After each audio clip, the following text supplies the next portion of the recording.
আজকের দিনকেই জীবনের শেষ দিন মনে করুন।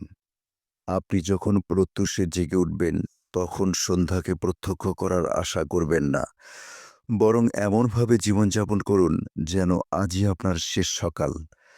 গতকাল ভালোই আর মন্দে কেটে গেছে, আর আগামীকাল তো এখনও আসেনি। আপনার জীবনকাল মাত্র একদিন। আপনি যেন আজই জন্মগ্রহণ করেছেন, আর দিনের শেষে মারা যাবেন। এ মনোভাব থাকলে আপনি অতীতের সকল দুশ্চিন্তা ও ভবিষ্যতের সকল অনিশ্চিত আশার নেশায় ব্যস্ত হয়ে থাকবেন না। কেবল আজকের দিনটির জন্যই যেন বেঁচে থাকবেন। সারাটা দিন আপনার উচিত জাগ্রত হৃদয়ে প্রার্থনা করা, বুঝে শুনে কুরআন তিলাওয়াত করা, মহান আল্লাহকে অধিক পরিমাণে স্মরণ করা।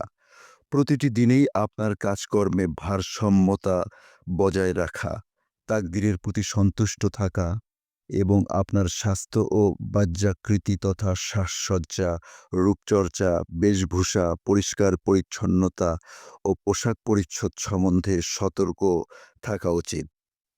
দিনের প্রতিটি মুহূর্তকে সঠিকভাবে পরিচালিত করুন বা যথাযথভাবে কাজে লাগান, যাতে করে আপনি কয়েক মিনিটে কয়েক বছরের ফায়দা এবং কয়েক সেকেন্ডে কয়েক মাসের ফায়দা হাসিল করতে পারেন। আপনার প্রভুর নিকট ক্ষমা প্রার্থনা করুন, তার জিকির করুন, এ ধরাধাম থেকে শেষ বিদায়ের জন্য প্রস্তুত থাকুন এবং অবশিষ্ট সময়টুকুতে সুখ শান্তিতে বেঁচে থাকুন। আপনার রিজিক, আপনার স্ত্রী, আপনার সন্তানাদি, আপনার কাজ, আপনার গৃহ এবং আপনার জীবনযাপনের উপর সন্তুষ্ট থাকুন। আমি আপনাকে যা দান করেছি তা গ্রহণ করুন এবং কৃতজ্ঞদের অন্তর্ভুক্ত হন। সূরা আরাব আয়াত ১৪৪।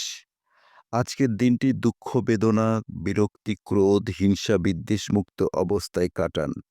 আপনার হৃদয়ের মণিকোঠায় একটি কথা সোনার হরফে খোদাই করে লিখে রাখুন, আর সেটা হচ্ছে, আজই আমার একমাত্র দিন। আজ যদি আপনি টাটকা খাবার খেয়ে থাকেন, তবে গতকালের বাসি খাবার ও আগামীকালের প্রত্যাশিত খাবারে তেমন কি আসে যায়? আপনার নিজের উপর যদি আপনার আস্থা থাকে এবং আপনার যদি একটা দৃঢ়, বলিষ্ঠ, অনড়, স্থির সংকল্প থেকে থাকে, তবে আপনি নিজেই সন্দেহাতীতভাবে পরবর্তী কথাটির উপর দৃঢ় প্রত্যয় উৎপাদন করতে পারবেন। কথাটি হল, আজই আমার জীবনের শেষ দিন। যখন আপনি এই মনোভাব অর্জন করতে পারবেন, তখন আপনি আপনার ব্যক্তিত্বকে উন্নত করে, আপনার ক্ষমতা, দক্ষতা বাড়িয়ে এবং আপনার কাজকর্মকে পরিশুদ্ধ করে আপনার দিনের প্রতিটি মুহূর্ত হতেই মুনাফা অর্জন করতে পারবেন। তারপর আপনি মনে মনে বলুন, আজ আমি আমার কথাবার্তাকে পরিশুদ্ধ করব এবং কোনরূপ মন্দ ও অশ্লীল কথা উচ্চারণ থেকে বিরত থাকব। আমি কারো গীবত করব না। আজ আমি ঘর ও অফিস গুছাবো। সেগুলো অগোছালো ও এলোমেলো থাকবে না, বরং গোছালো ও ফিটফাট থাকবে। আজ আমি আমার শরীরের পরিষ্কার পরিচ্ছন্নতা ও বাহিরের ঠাট সম্বন্ধে বিশেষ যত্নবান হব। আমি আমার পরিষ্কার পরিচ্ছন্নতা ও পবিত্রতা সম্বন্ধে অতিশয় সতর্ক হব এবং আমার চলাফেরা, কথাবার্তা, কাজকর্মে ভারসাম্যপূর্ণ অবস্থান বজায় রাখব। আজ আমি আমার প্রতিপালকের প্রতি অনুগত থাকতে, সম্ভাব্য সর্বোত্তম পদ্ধতিতে সালাত আদায় করতে, অধিক নফল ইবাদত করতে, কুরআন তিলাওয়াত করতে এবং উপকারী বই পুস্তক ও ভালো কিতাবাদি পড়তে আপ্রাণ চেষ্টা করব। আজ আমি আমার অন্তরে ভালো কাজের বীজ বপন করব এবং অহংকার, হিংসা, বিদ্বেষ, ভণ্ডামি, কপটতা এবং মুনাফিকির মতো মন্দ কাজের মূলোৎপাটন করব। আজ আমি অন্যদের সাহায্য করার তথা রোগী দেখতে যাবার, জানাজার ছাড়াতে উপস্থিত হবার, পথহারাকে পথ দেখানোর এবং ক্ষুধার্তকে খাবার খাওয়ানোর চেষ্টা করব। আজ আমি মাজলুমের পাশে দাঁড়াবো। আমি বিজ্ঞজনকে, জ্ঞানীকে বা আলেমকে সম্মান প্রদর্শন করব, দয়াদ্র হব এবং বৃদ্ধের প্রতি শ্রদ্ধাশীল হব। হে অতীত, তুমি তো বিদায় হয়ে চলে গিয়েছ।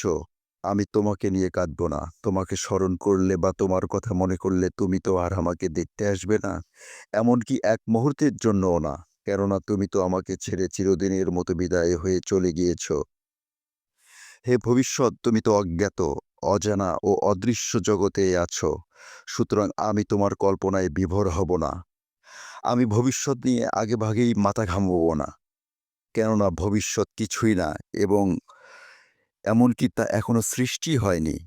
যারা পরিপূর্ণ জাঁকজমক ও চমৎকারভাবে জীবনযাপন করতে চায়, তাদের জন্য সুখের অভিধানের সর্বাপেক্ষা গুরুত্বপূর্ণ কথা হলো, আজই আমার শেষ দিন।